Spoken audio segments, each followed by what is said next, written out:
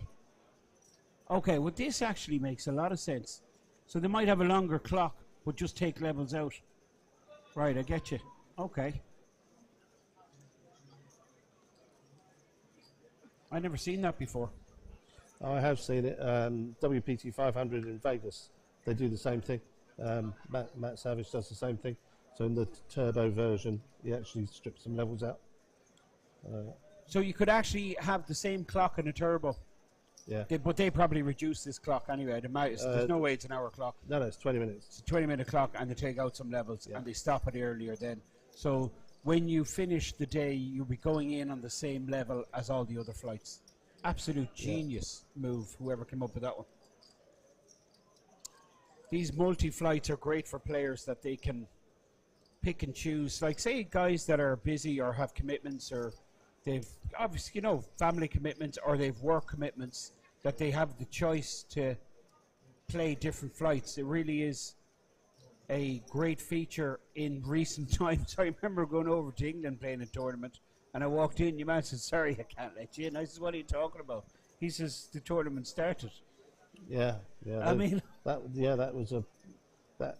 I actually entered a £1,000 GUKP tournament in Blackpool. Blackpool, yeah. Danny Bell, who worked for us for the last 15 years, he was cadre manager. And as I walked in, he saw me, and I walked in, and it was like 30 seconds to go. And I just strolled through the casino area, and I got to the poker room just before they were going to deal the first hand. And he came up to me and he said, "Can you come with me?" So I said, "Sure." And he directed me to the cash desk. I thought he was taking me there to get to draw my seat.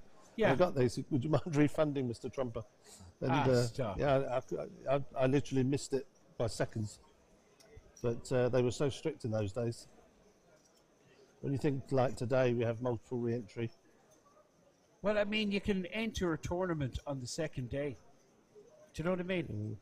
I mean, it's genius what some of the stuff they've come up with. But of course, then, do you know what, Simon? There's the flip side too, isn't there? That that players, the freeze-out format is the classic, and that's where the drama and tension and excitement and everything.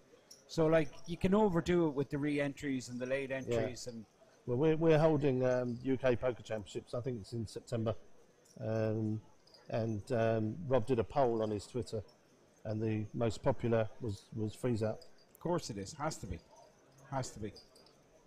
So Rob raised pre-flop, and he's c-betting with his king high with the ace on board.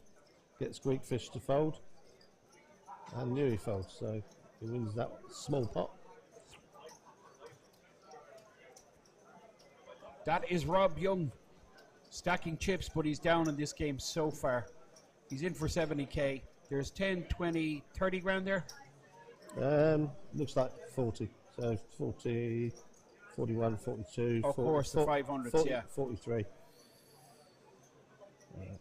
This is, I think that's two stacks, 20 each. And then we have hundreds and 500s, right? Hundreds and 25s. Oh, hundreds and 25s, okay. Of course, yeah. So he's about 27 down. But early stages in this 50, 100, 200 cash game. This is the young Irish player, number one in the GPI rankings currently. It's Alex Kuchlev. Oh, and he makes it great achievement. 300. Alex started off in the small cash, 1-2 cash games in the Fitz in the local club. And then huge player online at the moment, doing really well. Tompkins here in the big blind, and he does have a good shot. 6 would give him a bad straight, but 8 would put him in the lead. 5 no good, but Alex is just going to end this. Open in the hijack, and Tompkins just defending in the big blind. He's going to be folding, I expect, his good shot. No club out there. If there's a club out there, he might stick about. But I think he lets this go. And given that it's the low straight he's drawing to. But Tompkins Doesn't seem to be finished with it. Tompkins has check called. He's obviously got plans for the turn if a heart comes, maybe. And it has come. Now, is that going to slow down Alex? Because I think if I'm leading out on that flop, it's a draw heavy flop. I'm expecting my opponent to be calling with straight draw or flush draw, and the flush has come. Absolutely. Makes sense. Flush not out of the question to be in Tompkins' range here as he check calls flop. But perhaps Alex starts to tell a story here that he's the one with the king or queen high flush. He's the one that raised pre-flop. He's the one with the big cards, and maybe he fires again here on the turn. That's the decision he has to make. Check back or fire again. It looks like he's going to pull the trigger, put in another bet, and it looks like around 700. Yeah, that's interesting. Did you see he put the chips in differently to how he did it on the flop? On the flop, he's kind of splashed them in. Right. And this time he just put them in and dropped them on the felt. But that's an impressive bet, by the way. It absolutely is. When your opponent calls that bet on the flop, heart comes. you've got to figure he's on one of the draws, and then the draw comes. But I guess that he's thinking, well, if I check it here, he's going to, it's hand over. He's going to bluff it anyway. Yeah, so now's the time to put out a bet. Yeah. He'll finish with the hand. If Tompkins just check calls again, he's completely finished. Yeah. And these guys have been really impressive. I'm super proud, Simon, I'll be honest, because what's happening right here, right, is the three Irish guys are absolutely slapping the English guys around the place. And it's great to see. What do you think? Well, yeah, I mean, I spoke to Rob briefly, and he said that, these young players are obviously very experienced. Yeah, they're pretty technically up there. The mistakes they're making are just minimal. Like, I can't pick out a mistake. I'm sorry.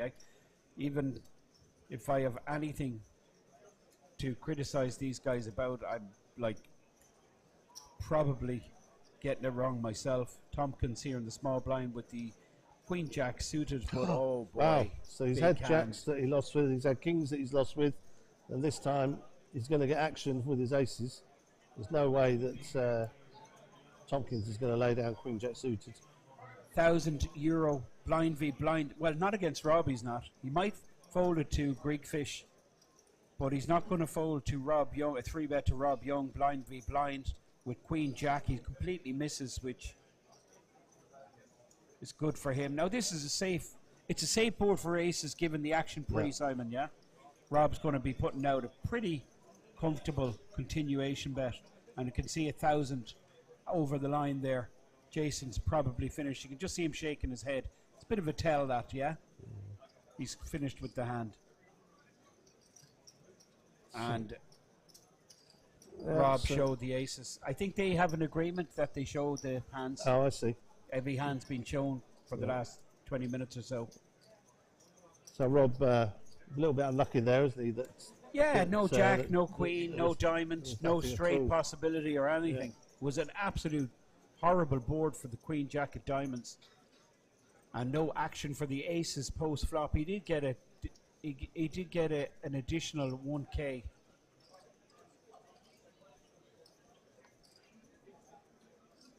Now this is Greek Fish, who's up. He's up a chunk. He's up about 7K, 6.5K, under the gun here with the queen 10, and he's going to come in. Yeah, queen 10 is the hand that he beat Rob's jacks with.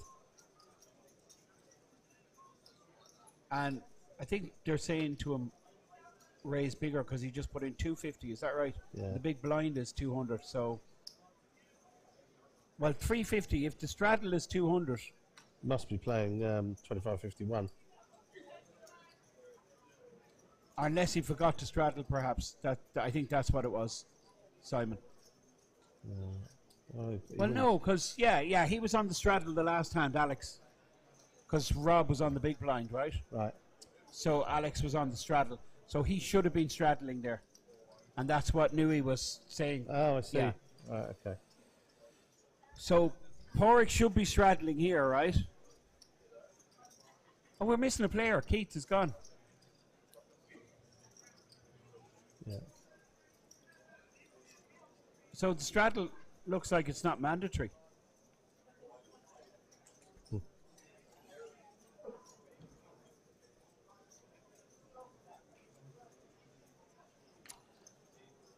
Okay, so the blinds are getting lower. This is not really... Yeah, well, the graphics showing that the straddle's in. So... Aces distributed once again. This time it's Paul Newey with the bullets, and he makes it 300. Rob calls with the 8-6 on the button. Has position. Greek fish with pretty low value Jack 2 suited, but he is getting the price 200 with a grand out there, so he puts the money in. Pot now 1.2 and a flush draw for Greek fish. Rob has completely missed. He's finished with this hand, but Greek fish will be continuing. Newey, that ace of diamonds in his hand might be important come the turn. Rob just dumps the 8-6, but Greek fish, he's check calling here the 800 it looks like. And now we have 2.8 safe card there for in the pot, 5 on the turn. So yeah, it's an interesting bet given that he's in the big blind and the second 5 comes out.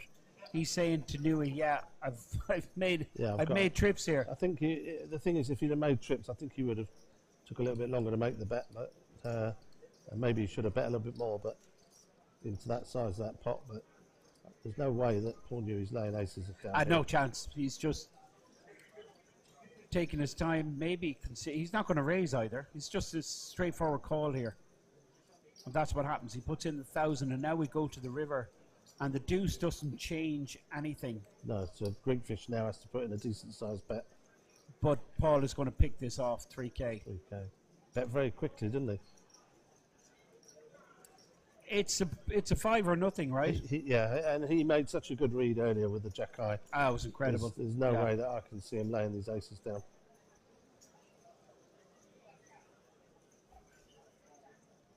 Well, okay, so Greek fish has chosen to tell a story. He's got the flush draw. The 5's come. He's in the blind, so he can rep a small card. He's fired out on the turn, and then with a blank on the river, he's fired out again. But I think what Paul's thinking is, if he has got the 5, he would have bet less on the river for value, you know. And instead, he's betting as if he doesn't want me to call. I think another thing going through Paul's mind is the player he's up against. Paul Newey makes the call, and he's going to win this pot. Pretty sizable pot, and that's Greek fish's profit dwindled. Newey up to 60k, in for 50. He's up just over 10k. This is the Irish Open you're watching. It's the No Limit Hold'em. It's a 1,500 cash game, but there's a straddle option of 200. Yeah. Irish Open main event day 1C, over 800 players. And that is still running, our clock. That's flight 1C. And now flight 1D has 123 players. And level 3 we're into.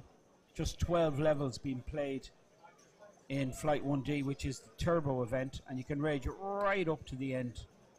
And you can actually rage up to the start of day 2, which is tomorrow. Are you going to play the main event, Simon? No, I'll go home on Monday, so no. I'm probably going to play the PLO. Okay, what game is that? What buy-in is it? I think it's 350. 350, yeah.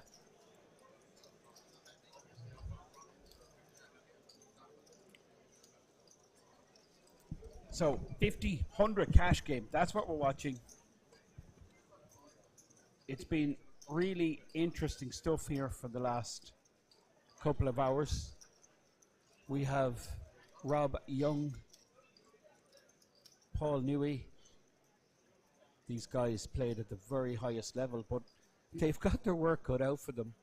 in the form of Pádraig O'Neill on the very right hand side, and this guy in the centre of your screen, Jason Tompkins.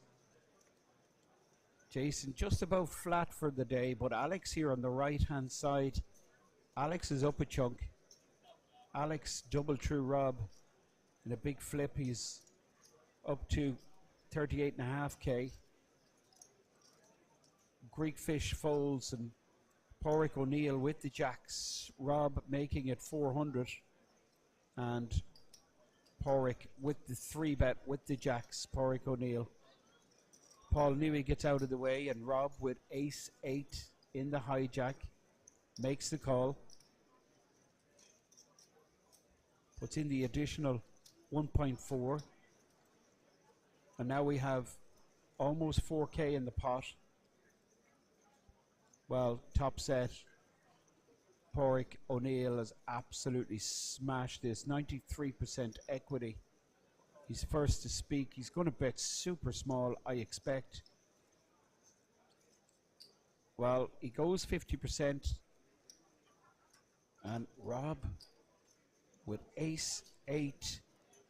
That ace of hearts keeping him interested. Makes the call, the 5 on the turn. Now, Pádraig could check here. Give Rob an opportunity to fire on this board. Pádraig O'Neill with the nuts, top set, 7.9k. How do we get money in here? That's the way he's reasoning with himself, but I think another bet here, it's over unless Rob just goes off on one here. I don't think so. Rob check call with that ace of hearts on the flop and then folds, and now he looks, he has it, he goes, what can I do? He says, I just can't win here. These guys always have it. And even when I have it, they catch up and go ahead. Pádraig O'Neill takes down the pot. 3-bet pre with the jacks. Top set. 2k on the flop.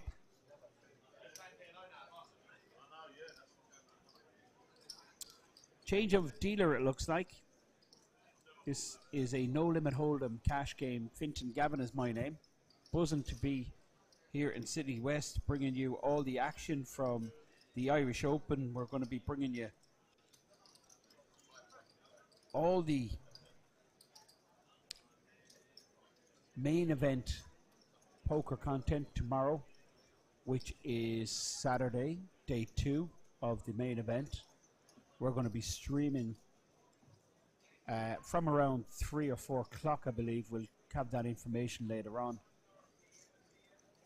Right through. You can buy into the Irish Open right up until tomorrow morning before the clock starts.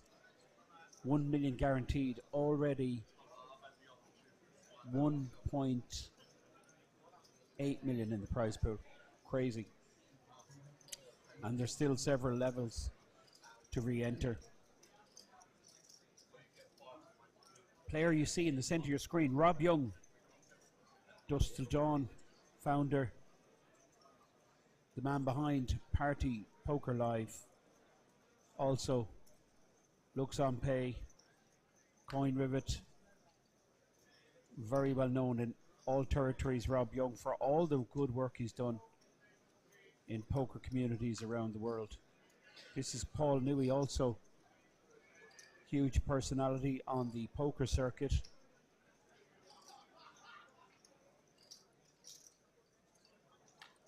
And he raises here in the small blind versus Jason Tompkins. Jason just calls. 7-5 suited versus the Jack-9. And Paul is going to continue here on this board. He raised pre, ace-high board. I'm surprised he's checked, but watch how Newey plays this.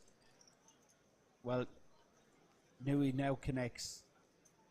Actually goes ahead, but that gives Jason Tompkins the good shot. An 8-ball would give him a straight, but Jack or 9 would work also. Jason looks back down at his straight draw, but decides not to continue. Jason shows and Paul shows his connection to the board. The 7 on the turn takes down the pot.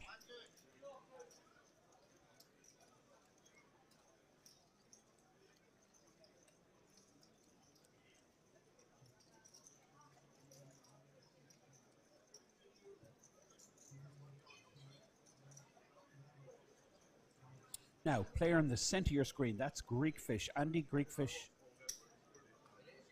And on the very right of the screen, that is Pádraig O'Neill, the Irish professional. Quite capable in these cash games.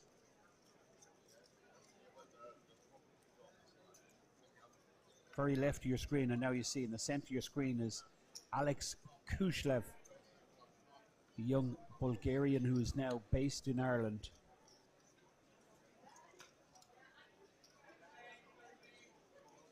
We're happy to go or stop or whatever you want to do.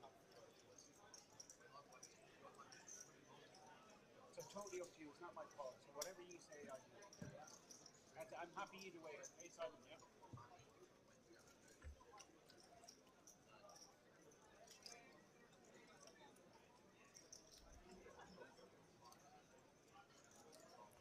Now, top pair for Jason Tompkins.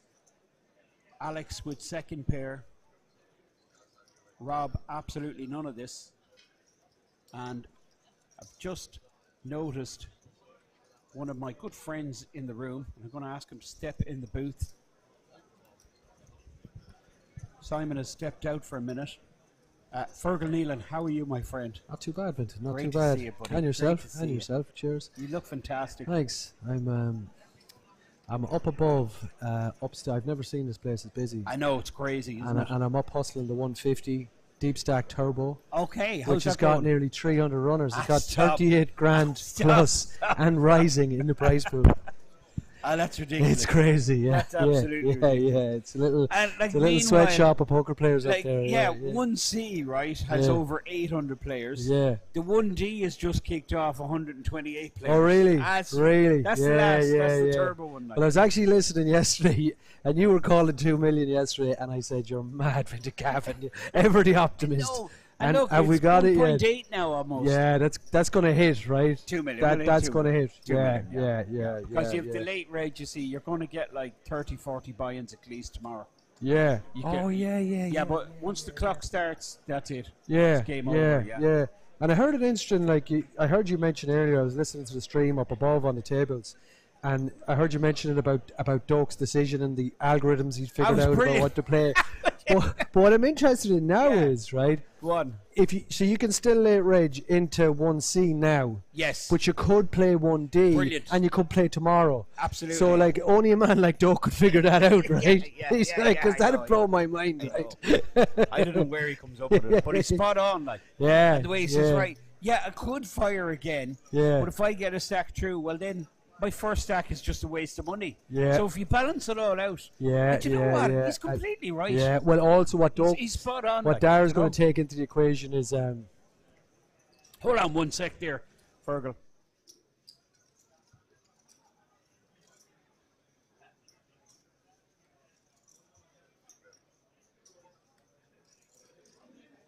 So, yeah, what I was sorry going to about say that. is what my boss just called me there, Fergal. So very good. apologies. Yeah, always got to answer the boss. The whole poker industry works for Simon Trumper. Did you know that? Right, Like, sign me up, Simon. Not me. I'm the only one that isn't. So sign me Okay. up there. Get me on that crypto buzz. Good man. Simon, jump in here. Come on. Wow. So wow. Simon is going to join us as well.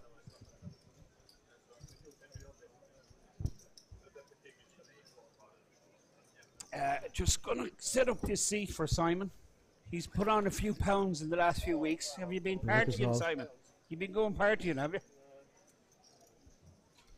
So basically, you're going to hear the voice of Fergal Nealon and Hello, Fergal. How are you, Simon? How's Yeah, I'm things? good, mate. Thanks. Simon Trumper. I remember back in watching the you back in the late night poker days Oh. with the long flowing locks. And Now, I remember Simon Ace's you Trumper. missed this one, right? Yeah, we were going yeah. on about the winners of each season, Yeah, right? yeah. And I could see Simon was like this with the jacket. And he was sparting it up and he had the Yeah. chest out, and we were going through all the winners of the different seasons. So Simon named them all except season 2, and I'm thinking to myself, why is he not named season 2 winner?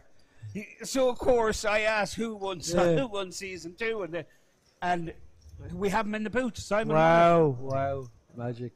Now, another aces. They've come out quite a lot. This is Greek Fish, who's been playing pretty snug. And Rob, of course, nothing really happening for Rob. All his big hands are getting cracked. And he's 3-bet here. Is it all in? I think it goes in. Rob takes a punt with the 10-7. Yeah. 10-7 versus the Aces. 18.3k, right? Yeah. I mean, I wouldn't be taking a punt against a player like Greefish because he's playing off a very kind of narrow range of hands. He's playing super snug. But Rob is just trying to generate something here. Like, he's trying to create action. But he's in bad shape here, especially on this board. I mean, it's horrible, isn't it? Like, he hit his 10, but the ace comes out. And now the 3, which means 0% for Rob. And he hits the 2 pair. How sick is that? That is a joke. He hits the 2 pair. Pretty sick. Rob taking another knock to his stack. And Greek Fish gets his stack up over 20k, 21,500. I have a feeling this guy does weights. Yeah. You were saying, Simon, you brought some ambulances out. Yeah, Rob via Dustle Dawn did an appeal to raise money for Ukraine people, and I think there was a van sent over with things that people had donated, but we also bought 2 ambulances. Brilliant. And Brilliant. drove them out there. Fantastic. That's great. And that's what's needed. It's targeted fundraising. Exactly, Yeah. We saw a lot of stuff out there, clothes and nappies and T-shirts, and they're not dying for want of a T-shirt, you know. No. And these things are ending up at landfill, so fair play to you. Respect for that. Yeah, respect for that. So what's happening with Rapid Response? Rapid Ukraine, Response. Well, I'm glad you asked. So we went out. Our original task was to I got connected on WhatsApp with the head of the Kharkiv Health Department, right? And he sent me for incubators, medicine. I said, I don't know anything about this. Yeah. And he said, listen, we don't have any body bags. We've run out of bloody body bags. Wow. So our mission was, right, get the body bags to the border. So we got a pallet from a funeral director friend of mine. Really? And then we just packed it up, and then people like Vinton here beside us just stuck into their pockets and said, listen, while you're out there, add some meds to it, add some medical supplies to it. So we went out as a success. We crossed the border into the Ukraine, and we have a rally driver and a truck driver that meets at the Ukrainian border and drives 40 hours through the night to the east in Kharkiv. Wow. And gets it direct to the battlefields where the Red Cross can't. So what we've done is we're on run number 5 now, and we're basically doing runs every single week, just rinsing and repeating. So and what we can guarantee to people out there if they're listening is 100% of the money. Even a T-shirt I'm wearing comes from my own pocket, but 100% of the funds goes to those battlefield medicines.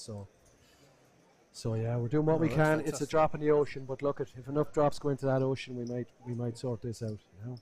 Greek Fish on a bit of a purple patch here. He's been involved pre-flop. He's called with 2s. Bottom set. Yeah, and he's flopped a set. But no action. Tompkins and Rob Young both folding. So tell us, Vinton and Simon, how are the 2 young Irish boys, pals of mine, Smidge and Jason? Absolutely brilliant. How are they holding up against? Really brilliant. I think They're it'd be like fair today. This might be one of their first times jumping in against such opposition. They're playing super. They're playing super stuff. Yeah. Like, I haven't seen I didn't even know Porrick was a cash player, but I know now he's a pretty seasoned cash player. We had Darian earlier on, and he was saying that he plays cash at all the festivals, you know? Yeah. Well, very early though, I shared with Smidge one time in over in Vegas for the series.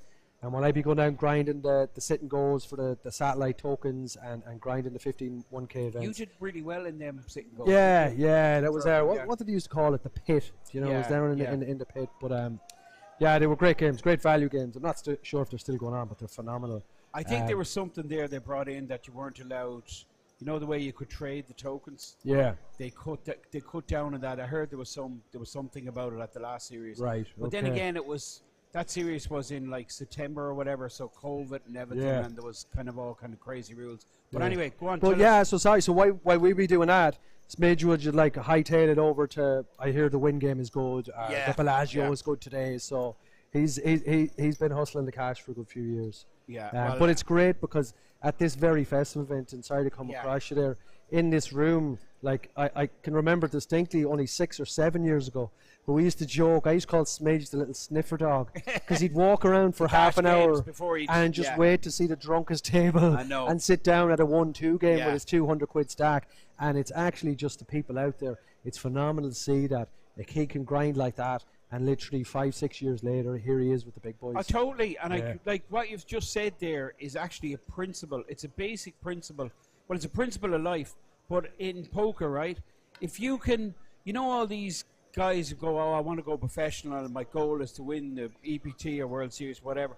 Okay, first step, go to your £50 club game and win that. Like, do you know what I mean? Yeah, and if you're exactly. successful, then you're going to go on. Yeah, Fergal, are you going to run out again? Or what's I got to the story? shoot up. This is pretty much a turbo.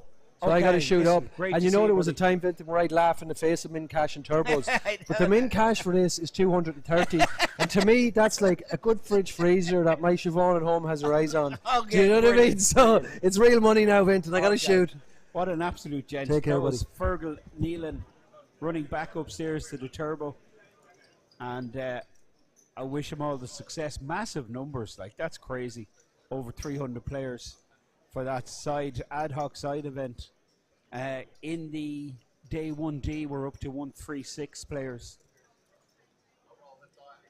And in the day 1C, which is the biggest flight, we've well over 800 players. We're going to hit the 2 million, guarantee you. We're already at 1.8 million. And just as I say that,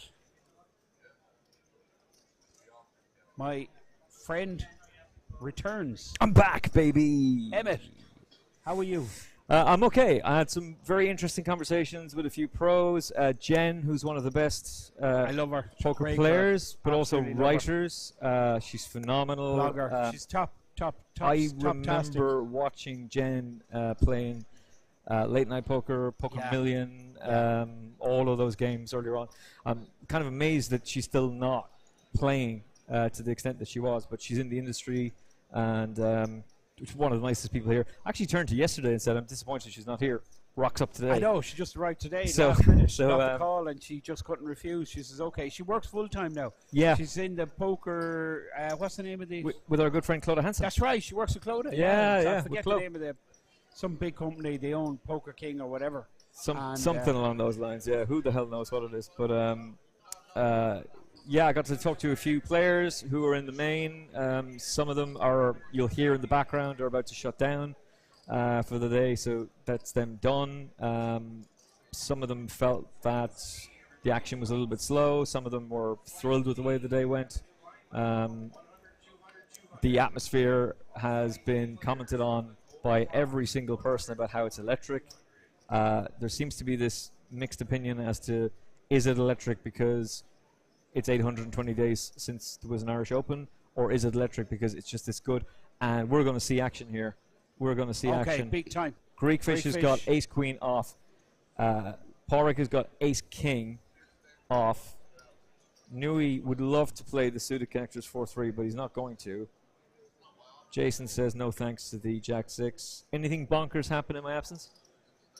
We seen Rob go all in pre-flop with 10-7 versus aces. Now it sounds a bit crazy, but it wasn't too crazy. Greekfish wasn't that deep. Daniel Negreanu's favourite hand. Yeah. I'm Okay, hold on. Oh, hold on. We're getting a confirmation. This is the second day in a row where we've butchered last name. So grab this from me, my man. Right? And tell us, what exactly is your last name? Say Razvan. Put it on the mic there. So my first name is Razvan. Okay, so we've been watching you in the feature table, right? We've been butchering your pronunciation. So all right, Razvan. So I was right about Razvan. Yeah, and the family name is Affleck Taylor. I was close. Yeah, he was close. I was nowhere near. I just kept going with Razvan. Yeah. But you said it right because you said Raz. And Yeah. everybody knows me as Raz. You know. Yeah. Yes. I'm That taking is that. Raz. I'm Great taking to that. see him. Nice How are you one. getting on and much of it? Now I lost after Mic back on. After I moved from the TV table, I lost a little bit, and now I went down to 15K, and now I'm like 47. Nice. 47, and there's is there 2 more levels, or are you finished? No, one more level. One more level. One more level, I think. Yeah. Okay. Did you feel the feature Listen, table when the cameras went on? Did you feel it tightened up? No, Nah, you joking me? I'm No, I'm talking about the listen, opponents. I used to work here for so many years. I used to be at TD and a dealer, and I said I want to be the first dealer or the staff who's making the final table. Brilliant. Well done. It's going to sir. happen. Well, it's going to. Let's. What about your opponents? Have they loosened up since they've gone off the Listen, I made that feature? mistake with against the fellow with the straight. Remember, he had Yeah, a 7. yeah. I just, for Easy. me, it was good because I seen an information what happened before we moved on the TV table with him. And Yes. now I won a big pot against him, doing the same thing, but he thought I'm doing course, what I you're did doing it there. like, So you're But using I the catch same- him, yeah. You're doing the I- same I face. catch him basically, and I think he judged me the way how he judged me on that on the TV table, the 7 with the straight. If you remember, A7 against 8. Yeah, that's S8. right. Yeah. But I won the hand against him. So And Razlan, quick question before you Yeah. go.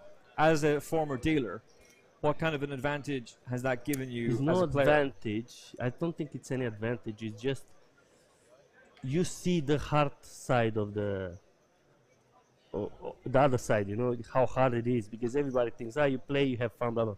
Listen, spending time in hours and hours, it is hard. Yeah. Absolutely. Yeah. Absolutely. So I Good never. perspective. I used to play roulette. I used to be a gambler. I'm not afraid to lose money, but everybody told me you can play poker. You can do it. Well, So- there's a big difference because one is a game of chance and the other is a game of skill, and this is very much a game of skill. Yeah, but I have the patience. Yeah. Once you start to love something, you have the patience. But if you've played roulette, that means you've got the stones to put it in as well. I'm not afraid to put in. Love it. I've got a new. I'm both for this Listen, side. yesterday, Well, I was just doing- you stole my line. Yesterday, I'm I up for played the main event. I got knocked out 2 hands in a row with the same guys, set of 7. Oh, no. No problem. I went in the satellite. I won the satellite ticket today. No problem. Beautiful. I'm not afraid to do it. You know, I Brilliant. still have a lot of lack of knowledge. By the way, But- Razlan, no, bro. are we claiming you as Irish?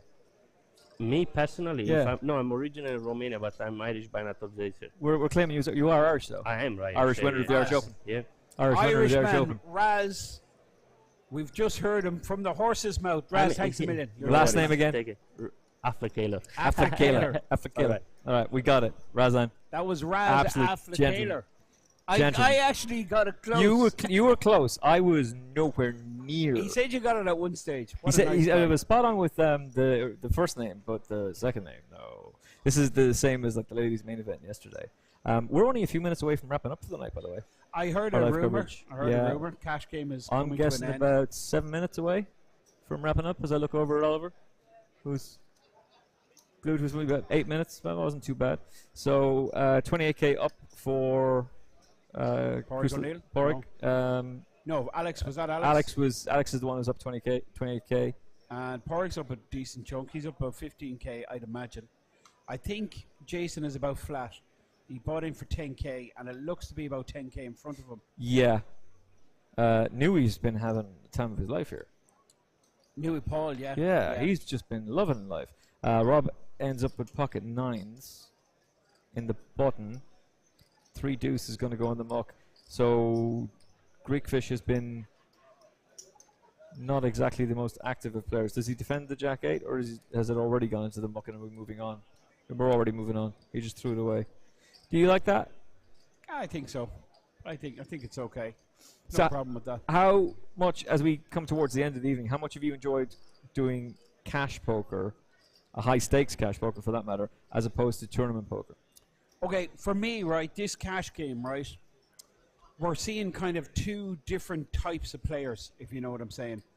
You've like, we had Keith earlier on, Keith Lahore, Rob, Paul Newey, kind of the older, kind of old school guys, massive bankrolls, do you know what I mean? Play Yeah. at high levels, very high levels. And then we kind of seen another kind of, you know, on the other hand, we've seen like the younger Irish guys like Alex, who I'm told is not that experienced in cash. He's more a tournament player, non-9 player. But I mean, it's been incredible how good these guys have. Like Jason, I wouldn't have associated him with being a cash grinder. Porrick, now I got the intel that he's been playing cash for quite some time now. But the 3 of them have really stood out. This is the wrong time for the Greek fish to 3-bet, by the way. as Yeah, he bumps into looks like he's run into ace ace king, king, yeah. suited. But he hits the jack though. Nobody's got a heart in their hands, so he's got top pair, decent kicker. Ace king suited. Does the ace king suited, given the fact that it's only 4 outs, but it's a cash game. Yeah, I You've mean, seen the if flop. one- if Do you one- stay in? If one of these cards is a heart, he 100% snap. He continues, and even now he does continue. He does have. He thinks 2 overs that are good, and he's the backdoor straight possibility. The Queen of Hearts. Now it's a really interesting card because. Any heart in your hand. Yeah, I mean, Greek Fish is going to hate this. He checks, and it's a kind of board now that Alex can, rep. He raised on the button, and he does. Like, this guy is a very strong player. I've been really impressed with him, and he's got serious profit so far for and the to night. be fair, you were just saying it. 4K for Greek Fish to call. Yeah, So Greek Fish can't how continue. How does he call with just jack high and no heart in his hands? There's no chance he can continue here. Especially with the way he's been playing all evening. I think he's actually saying it. How do I call here? He mucks it. And Yeah, as you were absolutely. saying, they're showing. They are showing. And yeah, It's reasonable to expect. his Yeah, there's opponent not to be- really a whole lot else that he can do, in fairness. In that particular spot. That is Greek Fish. He's up. I think he's up about 10k after that all in versus Rob. He had the aces, Rob at the 10-7. So it turns out patience is a virtue. Yeah, he's playing pretty snug. He got reward. Keith Lahore lost. Well, Keith, I don't know, did he bust the second buy-in? I know he added 10k on. I think he's down minimum 20 anyway. Jason is about flat. I think he's playing around 11 grand. He's in for 10. Yeah, it looks that way. Rob's down a chunk. The Rob- purples are 1k. Yeah, Rob's in for 70. I think he's down about like 30. This is Alex, who's up 20. Ace 9 got mucked. And look at this again. How often have we seen the aces? Ace 9 in the blind, and we've seen an ace fold. And so Nui's got 7-6. He's got connectors. It's only 200 for him to call. And the flop comes down with a piece of it for Nui. Yeah, Paul's going to check call 1 street. This is a pretty safe board for Alex to continue with his aces. He's going to bet out here about 500 or 600. So it's just a raise to 300, call 2. And given the fact that Nui's got almost 60k. Yeah, Paul's going to check call here, depending what size. It's actually a little bit bigger at 700. Big sizing, but he has a pair, and he has a backdoor straight potential. Yep. So turn is a 3. Well, that ends the possibility of a straight. So he's starting to lose interest now, Nui. He's going to check and probably check fold, I'd imagine. This is another safe card for Alex to fire. And Yeah. Alex is going to go big now. He's going to go 1500. As we can see, Try only, and build only up 4 the outs pot. for him now. Option with Alex. He 2.3 he in has the to pot. bet because he has to defend. He can't just let him He's see it trying, for he's free. trying to build up. He's going huge. He's going 2.5. This is huge. 2.5, 3.5. There's 2,300 in the I know, pot, and he's going bet. absolutely massive. But trying to make his hand look like he's trying to steal it. 3.5k. Yeah, it's huge. To a 2.5k pot. Yeah, it's 1.5 times size the pot, like, you know.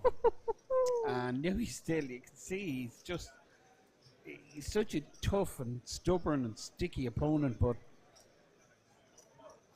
he's well behind here. He just has 2 pair draw and trip draw. And he gets out of the way, to be fair. I mean, if he calls, it's a bad call, even if he manages to somehow suck out with a 7 or a 6. It's a bad call. So, in other words, it was worth it to try and crack a big hand, to try and crack a bluff. He'd picked up a piece of it. He's got the stack to mess around. It's not tournament poker. Yeah, he check calls flop. He has a pair. He can actually be ahead there quite often.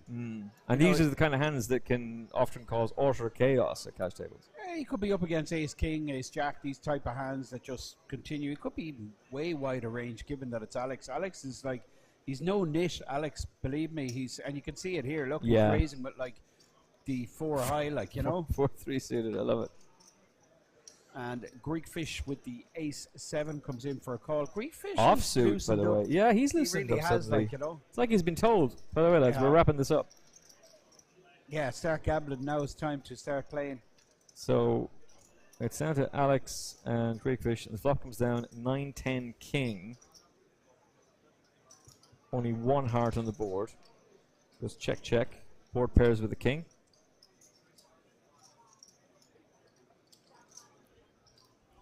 Check again from Alex. Greek Fish has had enough of messing around.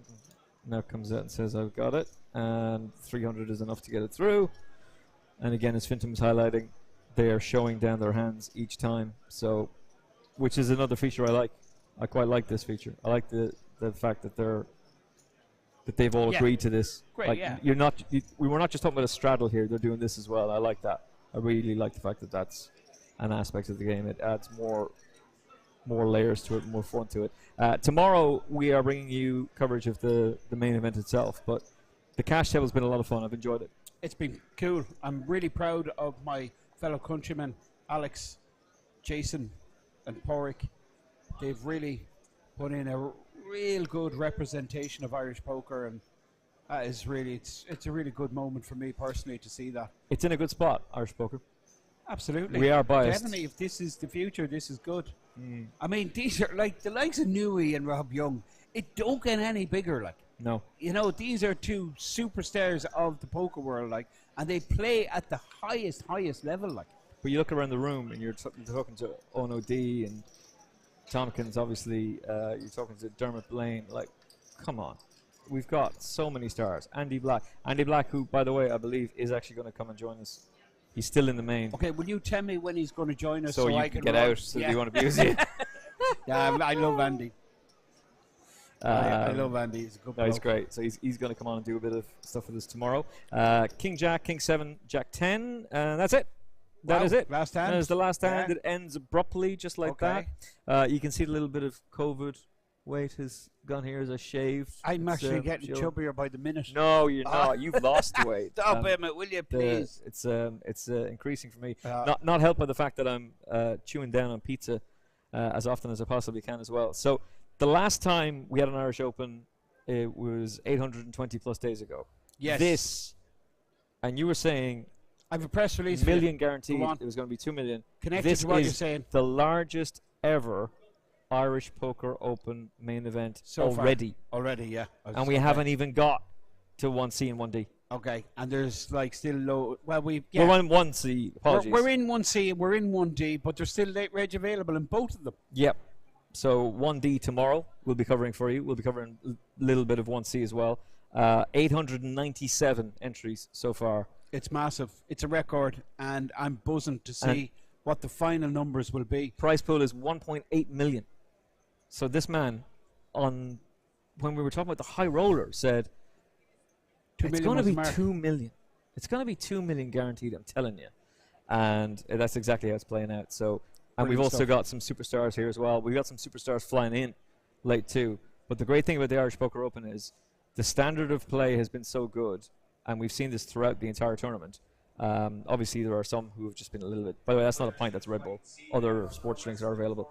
The standard of play has been really good. That's why I was asking Razlan, like when you Raz, went off fair the play to feature. him. He's a nice bloke, He's a isn't he? lovely fella. But like when Yeah. he came off the feature table, did they loosen up? And he was like, no. No, yeah. it still kept Our going the way it standard was. has been good. So, yeah. We've had super guests. It was great to get Simon Trumper in. It was great to get Fergal in again. Back in again, yeah. We Fergal's such a Dara good earlier guy. on. We're promised to Andy. We're doing really well so far with guests. I mean, we haven't fallen out yet with anyone. But let me tell you. Usually you kind of, something happens at some stage and you kind of go, okay, interview over, goodbye. Yeah. That usually You're like, happens to hey, me. listen, we didn't come in here for you to promote your other brand. Get the fuck out. Party Poker are paying for this, baby.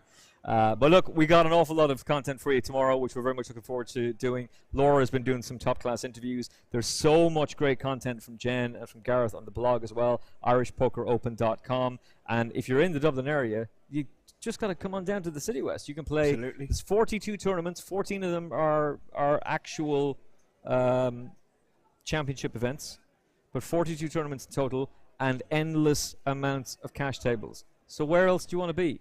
You can Irish be here Open, with us, City West. or you can be in the City West. Come on over and say You can hello. actually still play the main event if you want tomorrow. Yeah. But you need to be here before the clock starts. That's the Another rule. chance tomorrow, and that's what we'll be focused on tomorrow as the main event. So from Fintan Gavin and from me, Emish Kennedy, thank you so much for watching. Sayonara. And salut as we cheers. Keep going with the coffee. Salut, Ciao. my man. We'll see you tomorrow from the Party Poker Irish Open live from the City West.